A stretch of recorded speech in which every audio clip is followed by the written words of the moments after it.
Assalamualaikum sa mga kapatid natin mga Muslim. Ayan. At magandang araw or gabi sa ating mga kababayan dito sa Pilipinas at sa ibang sulok ng mundo ng mga OFW. Ayan, shout out sa mga OFW kasi ako isang OFW dati. Ayan, ex-OFW na ako kasi for good na ako.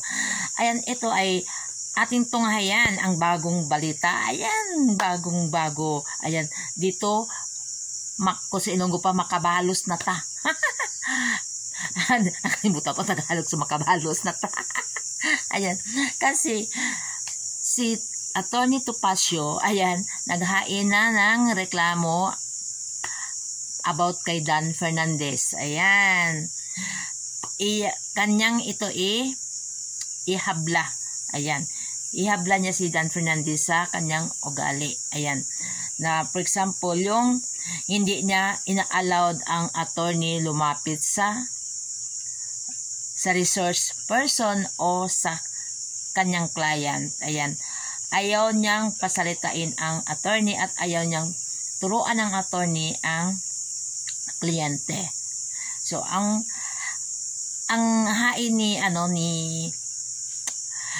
Atty. Topacio kay Dan Fernandez, Congressman Dan Fernandez ay ang kanyang ethics, yung kanyang ugali. Ayan. Yun ang kanyang ihain. Kaya ito, karma na niya. Ayan. Siya naman ang isasalang sa korte. Ayan. So, ayan. Makabalos na kita. Makabalos na gid kita. Ayan. Sa kanyang pataas-taasan. Kasi, yun nga sabi ni Atty. Topacio, dapat ang mga congressman, dapat mga attorney, yung may alam sa batas. Kahit na hindi naman attorney, pero kailangan may legal counsel siya. Kaya ang sabi ni Atty. Topacio, tama naman si Dan Fernandez, mag-search lang siya sa Google. Oo, kaya nga, binansagan siya nga boy Google. Kahit puro lang si Google. Pero, ang hindi niya alam, yung mga resource person na encounter niya, hindi nila kasi alam na mali yun ang ginagawa nila. Kasi, kung hindi sasagot ang yung resource person, i-contempt nila, hindi naman yun. Tapos, kaya nga ang sabi, kung si President Duterte magmura, galit sila. Pero, hindi nila alam, ang ilang ugali ay bastos din. So, mas sobra pa silang bastos kasi pinapahiya nila yung tao nga kanilang iniimbestiga, di ba? Kayo, naka-witness din kayo kung anong klaseng investigasyon ang ginagawa nila. Kasi kahit si BP Sara nga, di ba? Pinapahiya nila. So, hindi sila karapat-dapat maging investigator. Kasi, pinapahiya nila yung kung sino ang kanilang ginaimbestigahan. Tingnan nyo ba si Colonel Grijaldo, di ba? May karapatan naman si Colonel Grijaldo nga hindi sagutin ang kanilang tanong kasi mayroon na siyang statement na pinasa doon sa Senado at hindi niya to pwede sirain. Ang ikanyang pinangako doon kasi naka-oath siya.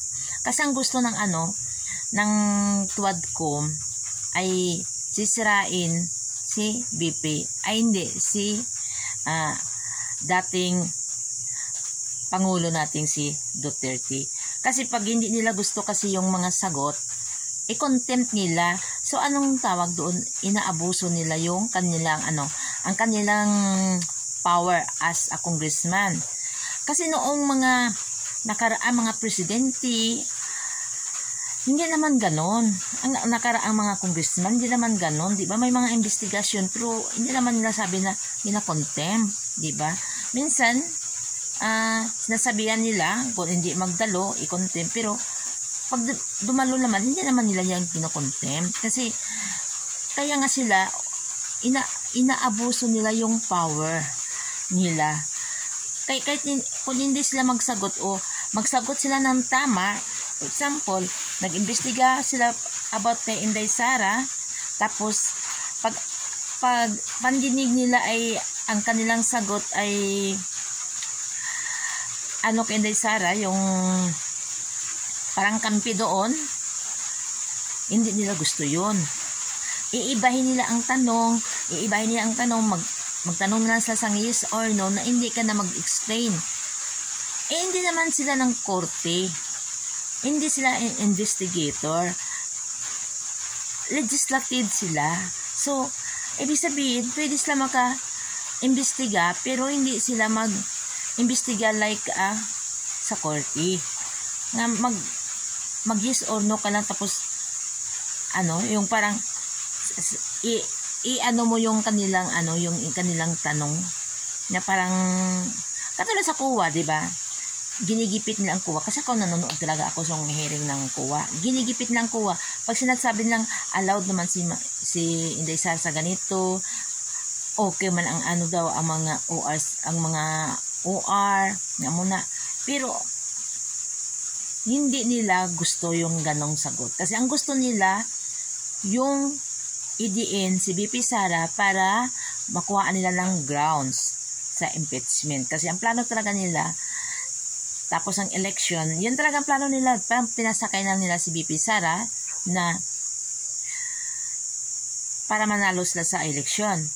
Pag manalo sa election, kasi di ba si Romualdez sa line-up ni BP Sara yan. So, yun ang kanilang plano. Iyan ay sa aking opinion lang yan kasi siyempre, marunong naman tayo magbasa ng isip o mga reaction. Kasi, isipin nyo ilang ahensya ang gobyerno na mayroong confidential fund. Ang dami. Daan-daan yan sila. Tapos bakit nakafocus lang sila kay BP Sara? So, halata talaga na yun ang kanilang grounds kay BP Sara. Yung confidential fund na kung totoo silang confidential fund, wala man talaga yan resibo. Kasi confidential Kag hindi siya pwede isawalat. Pwede siya ng kuwa, pero ang kuwa, secret yan Pero sila, kasi sila ang nag-release ng pera, so, binigyan nila ng December, siyempre, si BP Sara, i-forward niya ang pera doon sa isang kernel. Kasi narinig natin sa hearing sabi ni Gina, yung empleyado ng OBP, na nakagawa siya ng reimbursement direct to sa kernel. Ngayon, hanapan nila si BP Sara ng grounds. Yan. Kaya nga hindi sinasagot ni BP Sara ang kanilang mga question kay bakit kamo.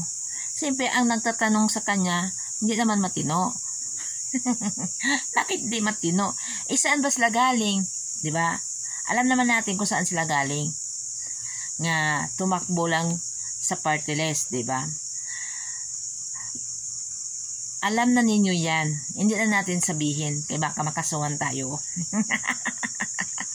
Kasi alam mo nyo naman, kahit na nagsabi ka ng totoo, gagawa yan sila ng paraan para magtikom ang mga vlogger. Diba? Tingnan nyo, marami ng vlogger kanilang pinakasuhan kasi hindi nila gusto na masira ang kanilang mga plano at masiraan sila sa madla para hindi mahalata ang kanilang ginagawa. So ngayon, ito ang tanong ko, hindi ba karma yan sa kanila? Si BP Sara, dinidiin nila na nagwaldas ng pera. Ngayon, ano ngayon ang nangyayari sa Senado at sa Congressman? Sino ang pinakamalaking pera na kinuha? Sino ang nagharap-harapan na may corruption? Anong ahensya? Anong departamento ng sa ating gobyerno? 'Di ba? Tingnan nyo. Kag ito ang sasabihin ko sa inyo. Lahat ng nakapirma doon sa BICAM report na blanco, huwag ninyong iboto. Kaya dyan na nakikita na ninyo ang problema. Kasi kung iboto pa ninyo yan at manalo yan sila, marami pa sila makukuha na pira sa kabanang gobyerno. Ayan. So, lahat yan sila, huwag niyong iboto yung congressman nagperma, tapos yung mga congressman na kahit wala nagperma nga, gusto i-impeach si BP Sara. Kaya kasi kung manalo yan sila, ituloy nila yung impeachment pagkatapos ng eleksyon. Kaya mas maganda pa nga, wag natin silang botohon kaya para save na si BP Sara. Kasi sa totoo lang, never yan sila nang ngurakot ng pira ng gobyerno. Yan. So balik tayo doon kay Dan Fernandez. Ayan. So ngayon, iparinig ko lang sa inyo yung sinasabi niya ni Attorney Topacio, Ferdinand Topacio, sa kanyang sinasabi nga kinakasuhan niya si Dan Fernandez sa kanyang ethics o sa kanyang pang-uugali. Copy is right now on its way to the House of Representatives. This is an ethics complaint against Congressman Danilo Ramones Fernandez, more popularly known as Dan Fernandez, or Sandali lang. Attorney Google.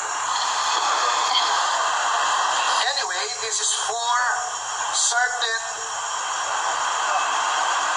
conduct unbecoming of a member of parliament, unparliamentary conduct, which were committed during the hearings of the platform.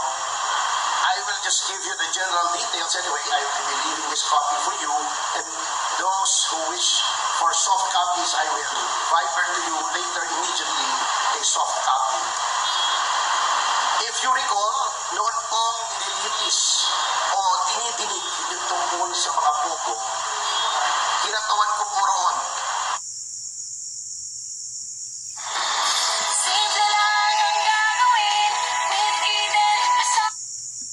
Nag-ads. Ayan. Kasi ang kliyente ni Attorney Topacio ay si Cassandra. 'Yun ang ginaano niya. Ayan. Kaya 'yun ang mag-file siya ng complaint kay Dan Fernandez. Kaya ayun. Karma is real. Yan. So ngayon guys, ayan, nakabalos lang kita. So, ito lang ang ating video. Ayan.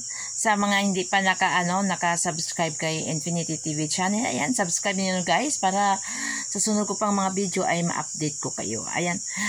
Thank you sa inyo mga suporta, ang nag-subscribe sa aking channel, ang lagi nanonood. Ayan. Thank you. Ayan.